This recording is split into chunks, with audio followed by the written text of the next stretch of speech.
August tang 13, 1991 ayuki pung 13 makhai tagadawre. Indian Airlines Flight 257 Calcutta dagi Imphal tamna pairaga Imphal dagi Dimapur yogadawani. Calcutta Airport dagi paithoraklaga Bangladesh ki Comilla Airport ki mathakta paigadawani. Comilla dagi amuk Agartala gi mathakta pairaga Imphal yogadawani. Numitsida nung ising ki phibam Calcutta da thoidokna phattaba oide. Plane asi Boeing 737 plane ni Indian Airlines 257 kawi 1977 da sawa loiraga painaba yare haina delivery tawrakhi 1991 fawbada plane asi painaba sahi 13 mapung phare mamang chahi 1990 da check tawduna plane asi makha tana paiba yabagi ayaba piraga leiraba plane plane sigi cockpit ta chahi kuntha tare churaba Sekar Halder na plane sigi pilot amadi captain oina fammi mahak punna pung lising ahum ga chatret hena plane paikhre madugi manungda pung lising ani ga chahum hen badi Boeing 373 da paibani mahak ki hek mathang da phamliba sina DB Roy Chaudhary chahi 16 ne mahak pung lising amaga chatruk hena plane paikhraba misakni miyoi animok plane paibagi matik chaba license phajana pai medical certificate chu pass tawraga leiraba miyoi singni numita da plane adu da passenger oina mi humphum doi tongi Kuntrani thoi angang amaga yauraga Imphal da leihaugadawani kuntrama thoi amada Dimapur da paikhigadawani plane duna paigadawbagi lambi gi matungina plane masada plane gi thau kilo lising 8,900 yawi Imphal yauraga Dimapur phawba paiba konagadawani plane gi thau haibasida paikhatringai da plane da runway na chenbagi thau mathak taba yadrakanda plane na pairaga leibagi thau taramdai gi leisilakbagi thau loina yaurabane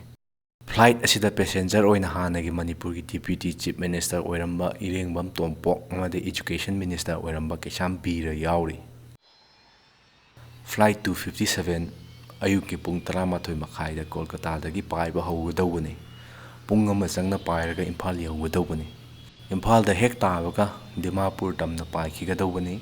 Numittugi flight plan matung inna phit lising 18 wangna pairaga B 593 amadi W54 lambi da paigadawani numittuda Imphal gi nungju nungsagi phibam yamna phattaba natte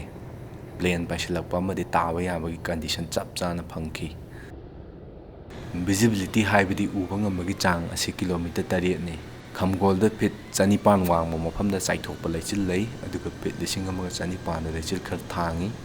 aduga phit lising 10 dana leichil khitang hena thai Numita pung 13 makhai da paigadabu oirabasu minute kun thengtharaga pung 13 ga minute yankhai da Kolkata Airport ki runway 19L dagi pung 13 ga minute yankhai mari chatpa matamda paikhatki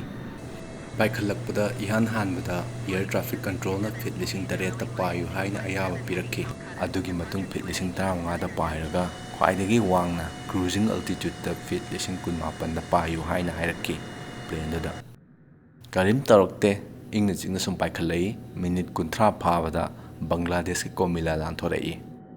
makhadagi di Agartala tamna payu haina hairakibani matang aswaidani plane paibagi lambi khara thainaba horaibase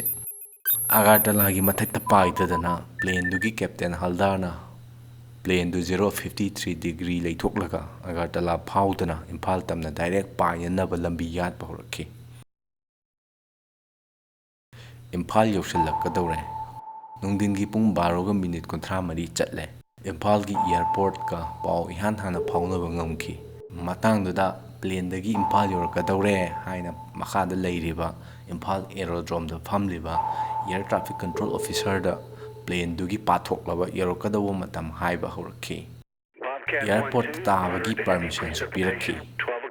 pung 12 ga minute 13 chatpada Imphal da phamliba ATCO na flight 257 asi phit lising 10 da kumtharakpa yabagi ayaba pirakhi plane dugi tafam khangnanaba makhagi runway 04 da parliba instrument landing system ILS ki VOR haibidi very high frequency omnidirectional range tapau piu haina hairakhi minute kharagi matung pung 12 ga minute 38 tabada captain Haldarna makhada leiriba lam amadi chingmai gi masak yenglaga mahaki hek makhada leiriba first officer da makhoi Imphal dagi kilometer 93 khaktamak ngaire haina haiki ꯃꯈꯥꯗ ꯐꯝꯂꯤꯕ ATCꯗ ꯑꯃꯨꯛ ꯃꯍꯥꯛꯅ ꯉꯥꯏꯍꯥꯛ ꯂꯩꯔꯒ ꯃꯈꯣꯏ fit 10,000ꯗ ꯄꯥꯏꯊꯔꯦ, ꯌꯧꯒꯗꯕ kilometre 12 ꯈꯛ ꯉꯥꯏꯔꯦ ꯍꯥꯏꯅ ꯄꯥꯎ ꯄꯤꯔꯛꯈꯤ꯫ ꯃꯤꯅꯤꯠ 16ꯒꯤ ꯃꯅꯨꯡꯗ ꯀꯤꯂꯣꯃꯤꯇꯔ 24 ꯄꯥꯏꯕ ꯍꯥꯏꯕꯁꯤ ꯊꯥꯖꯅꯤꯡꯉꯥꯏ ꯑꯣꯏꯗꯦ꯫ ꯃꯇꯝꯗꯨꯗ ꯏꯝꯐꯥꯜ ꯑꯦꯌꯔꯄꯣꯔꯠꯇ ꯇꯥꯒꯦ ꯍꯥꯏꯔꯕꯗꯤ ꯄꯥꯏꯁꯤꯜꯂꯛꯄꯗ VORꯒꯤ ꯃꯊꯛꯇ ꯄ꯭ꯂꯦꯟꯗꯨ ꯄꯥꯏꯁꯤꯜꯂꯒ ꯌꯧꯔꯛꯑꯦ ꯍꯥꯏꯅ ꯄꯥꯎ ꯄꯤꯒꯗꯧꯕꯅꯤ, ꯑꯗꯨꯒ ꯑꯦꯌꯔꯄꯣꯔꯠꯇꯨꯒꯤ ꯅꯣꯔꯠ ꯏꯁ ꯊꯪꯕ ꯃꯥꯏꯀꯩꯗ ꯍꯣꯜꯗꯤꯡ ꯄꯦꯇꯔꯟ ꯍꯥꯏꯅ ꯄ꯭ꯂꯦꯟ ꯇꯥꯗ꯭ꯔꯤꯉꯩꯗ ꯄꯥꯏꯔꯒ ꯂꯩꯔꯕ ꯃꯇꯨꯡꯗ ꯃꯈꯥꯗꯒꯤ ꯇꯥꯕ ꯌꯥꯔꯦ ꯍꯥꯏꯔꯕ ꯃꯇꯨꯡꯗ ꯃꯤꯅꯤꯠ 2.5ꯃꯨꯛ ꯆꯪꯅ ꯄꯥꯏꯊꯔꯛꯂꯒ ꯃꯈꯥꯗ ꯈꯤꯜꯂꯤꯕ ꯏꯟꯁꯇ꯭ꯔꯨꯃꯦꯟ ꯂꯦꯟꯗꯤꯡ ꯁꯤꯁꯇꯦꯝꯒ ꯊꯦꯡꯅꯒꯗꯧꯕ꯫ ꯑꯗꯨꯕꯨ ꯀꯦꯞꯇꯦꯟ ꯍꯜꯗꯥꯔ VOR ꯌꯧꯗ꯭ꯔꯤꯉꯩꯗ ꯃꯈꯥꯗ ꯐꯝꯂꯤꯕ ATCꯗ ꯗꯥꯏꯔꯦꯛ ꯄꯥꯏꯁꯤꯜꯂꯛꯅꯕꯒꯤ ꯑꯌꯥꯕ ꯅꯤꯔꯛꯈꯤ꯫ ꯃꯇꯝꯗꯨ ꯄꯨꯡ 12:42 ꯆꯠꯂꯦ꯫ ꯃꯤꯅꯤꯠ 42 ꯆꯠꯄꯗ ꯃꯈꯥꯒꯤ ATCꯅꯁꯨ ꯑꯌꯥꯕ ꯄꯤꯊꯣꯔꯛꯈꯤ, ꯔꯟꯋꯦ 04ꯗ ꯐꯤꯠ 5,000ꯗ ꯇꯥꯔꯛꯅꯕ ꯍꯥꯏꯗꯨꯅ꯫ ꯃꯇꯥꯡꯗꯨꯗ ꯐ꯭ꯂꯥꯏꯠ IC-257 ꯔꯟꯋꯦ 04ꯗ ꯒꯨꯋꯥꯍꯥꯇꯤꯗ ꯄꯥꯏꯅꯕ ꯆꯪꯂꯛꯈꯤ꯫ ꯐ꯭ꯂꯥꯏꯠ IC-257ꯅ ꯄꯥꯏꯈꯠꯄ ꯃꯇꯝꯒ ꯐ꯭ꯂꯥꯏꯠ 257ꯅ ꯇꯥꯔꯛꯀꯗꯧꯕ ꯃꯇꯝꯒ ꯌꯥꯝꯅ ꯀꯣꯝꯅ ꯀꯣꯟꯅꯩ꯫ ꯐ꯭ꯂꯥꯏꯠ 890 ꯄꯥꯏꯈꯠꯈꯤꯗꯧꯔꯦ ꯍꯥꯏꯕꯁꯤꯁꯨ ꯐ꯭ꯂꯥꯏꯠ 257ꯅ ꯃꯥꯡꯖꯧꯅꯅ ꯈꯪꯍꯟꯈꯤ꯫ ꯑꯔꯣꯏꯕ ꯑꯣꯏꯅ ꯄꯨꯡ 12:43ꯗ ꯃꯤꯅꯤꯠ 2 ꯐꯥꯔꯦ, ꯄꯥꯏꯊꯔꯛꯄꯒꯤ ꯊꯧꯔꯥꯡ ꯍꯧꯔꯦ ꯍꯥꯏꯅ ꯍꯥꯏꯔꯝꯃꯤ꯫ ꯄ꯭ꯂꯦꯟ ꯑꯗꯨꯅ ꯃꯤꯅꯤꯠ 2 ꯍꯦꯟꯅ ꯆꯪꯅ ꯄꯥꯏꯔꯛꯀꯗꯧꯕꯗꯨ ꯃꯤꯅꯤꯠ 1ꯒ ꯁꯦꯀꯦꯟ 35 ꯈꯛꯇꯃꯛ ꯆꯪꯕꯗ ꯉꯥꯏꯔꯤ꯫ ꯑꯗꯨꯕꯨ ꯑꯁꯦꯡꯕꯃꯛꯇꯤ ꯐ꯭ꯂꯥꯏꯠ 257 VOR ꯌꯧꯒꯗꯕ ꯀꯤꯂꯣꯃꯤꯇꯔ 28 ꯁꯥꯎꯊ ꯋꯦꯁ ꯃꯥꯏꯀꯩꯔꯣꯝꯗ ꯂꯩꯔꯤ, ꯃꯈꯣꯏꯅ ꯗꯥꯏꯔꯦꯛ ꯂꯥꯟꯖꯔꯒꯦ ꯍꯥꯏꯔꯛꯄ ꯃꯤꯀꯨꯞꯇꯨꯗ꯫ ꯄ꯭ꯂꯦꯟꯗꯨꯗꯒꯤ ꯑꯔꯥꯟꯕ ꯃꯐꯝ ꯑꯣꯏꯅ ATCꯗꯨꯗ ꯍꯥꯏꯈ꯭ꯔꯦ꯫ ꯀꯣꯛꯄꯤꯠꯀꯤ ꯚꯣꯏꯁ ꯔꯦꯀꯣꯔꯗꯤꯡꯗꯒꯤ ꯐꯪꯕ ꯄꯥꯎ ꯃꯇꯨꯡ ꯏꯟꯅ ꯃꯇꯝꯗꯨꯗ ꯀꯦꯞꯇꯦꯟ ꯍꯜꯗꯥꯔ ꯏꯝꯐꯥꯜꯒꯤ ꯑꯀꯣꯏꯕꯗ ꯂꯩꯕ ꯆꯤꯡꯃꯥꯏ, ꯃꯐꯝ, ꯄꯥꯠ ꯇꯨꯔꯦꯜ ꯐꯖꯅ ꯈꯪꯕ ꯃꯤꯑꯣꯏꯅꯤ꯫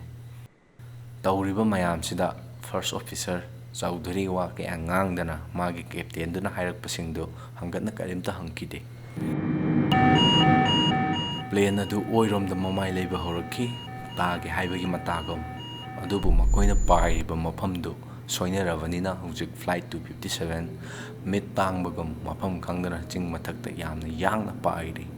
ꯃꯈꯥꯗꯒꯤꯁꯨ ꯂꯝꯕꯤ ꯆꯨꯝꯃꯦ ꯍꯥꯏꯅ ꯈꯜꯂꯤ, ꯄ꯭ꯂꯦꯟꯗꯒꯤꯁꯨ ꯑꯆꯨꯝꯕ ꯂꯝꯕꯤꯗ ꯆꯠꯂꯤꯕꯅꯤ ꯍꯥꯏꯅ ꯈꯜꯂꯒ ꯄꯥꯏꯔꯤ꯫ ꯈꯪꯍꯧꯗꯅ ꯒ꯭ꯔꯥꯎꯟ ꯄ꯭ꯔꯣꯛꯁꯤꯃꯤꯇꯤ ꯋꯥꯔꯅꯤꯡ ꯁꯤꯁꯇꯦꯝ (GPWS) ꯂꯩꯕꯥꯛ ꯀꯌꯥꯝ ꯅꯛꯄꯅꯣ ꯌꯦꯡꯅꯕ ꯈꯨꯠꯂꯥꯏꯗꯨꯅ ꯍꯧꯅ ꯆꯤꯡꯈꯠꯂꯨ ꯍꯥꯏꯅ ꯀꯟꯅ ꯋꯥꯔꯅꯤꯡ ꯑꯍꯧꯕ ꯑꯃ ꯀꯣꯛꯄꯤꯠ ꯊꯟꯅ ꯈꯪꯍꯜꯂꯛꯈꯤ꯫ ꯄꯥꯏꯂꯠꯁꯤꯡꯗꯨꯅ ꯆꯤꯡꯈꯠꯅꯕ ꯀꯟꯅ ꯍꯣꯠꯅꯩ, ꯑꯗꯨꯕꯨ ꯊꯦꯡꯃꯟꯈ꯭ꯔꯦ꯫ ꯑꯦꯂꯥꯔꯝ ꯈꯣꯡꯂꯕ ꯃꯇꯨꯡ ꯁꯦꯀꯦꯟ 3ꯀꯤ ꯃꯇꯨꯡꯗ ꯊꯥꯡꯖꯤꯡ ꯆꯤꯡꯃꯥꯏꯗ ꯄ꯭ꯂꯦꯟꯗꯨꯒꯤ ꯃꯃꯥꯏꯅ ꯌꯩꯔꯒ ꯊꯣꯝꯖꯤꯜꯂꯦ꯫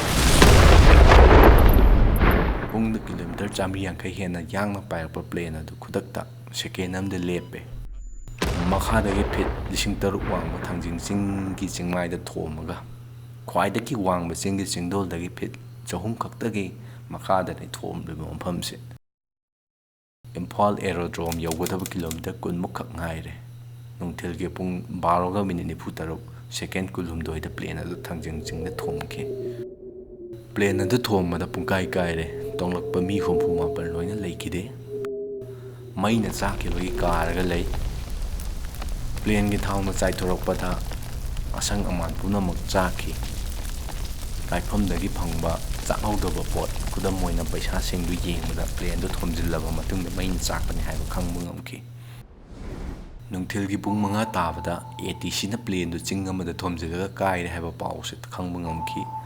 ꯀꯥꯏꯐꯝꯗꯨꯅ ꯂꯥꯞꯄ ꯑꯃꯗꯤ ꯆꯠꯄꯗ ꯈꯨꯗꯣꯡ ꯆꯥꯗꯕꯅꯤꯅ ꯀꯥꯏꯐꯝꯗꯨ ꯌꯧꯅꯕ ꯍꯣꯠꯅꯕꯗ ꯃꯇꯝ ꯐꯅ ꯌꯥꯝꯅ ꯆꯪꯈꯤ꯫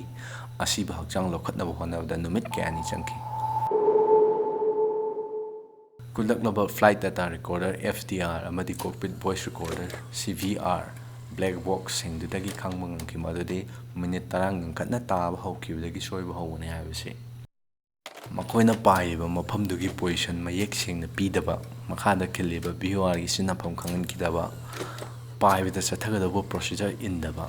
ꯃꯤꯠꯅ ꯌꯦꯡꯉꯒ ꯄꯥꯏꯅꯕ ꯍꯣꯠꯅꯕ, ꯑꯗꯨꯒ ꯄꯥꯏꯂꯠꯁꯤꯡꯒꯤ ꯃꯔꯛꯇ ꯄꯥꯎ ꯐꯥꯎꯅꯗꯕꯁꯤꯅ ꯄ꯭ꯂꯦꯟꯗꯨ ꯀꯥꯏꯈꯤꯕꯒꯤ ꯑꯆꯧꯕ ꯃꯔꯝ ꯑꯣꯏꯈꯤ꯫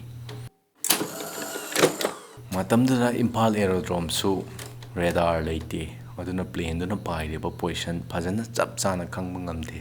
ꯄꯥꯏꯂꯠꯅ ꯍꯥꯏꯔꯛꯄꯗꯨ ꯅꯠꯇꯅ ꯈꯤꯜꯂꯤꯕ ILSꯒꯤ ꯃꯩꯉꯥꯟꯗꯨ ꯉꯥꯟꯗꯦ, ꯌꯥꯗꯗꯅ ꯃꯇꯝ ꯀꯨꯏꯅ ꯂꯩꯔꯛꯂꯕꯅꯤ꯫ distance measuring equipment DME ꯂꯩꯔꯒ ꯂꯩꯔꯕꯁꯨ ꯄ꯭ꯂꯦꯟ ꯀꯥꯏꯕ ꯃꯇꯝꯗ ꯏꯟꯁꯇꯣꯜ ꯇꯧꯗꯅ ꯄꯥꯟꯁꯤꯟꯗꯅ ꯊꯝꯃꯝꯃꯒ ꯂꯩꯔꯝꯃꯤ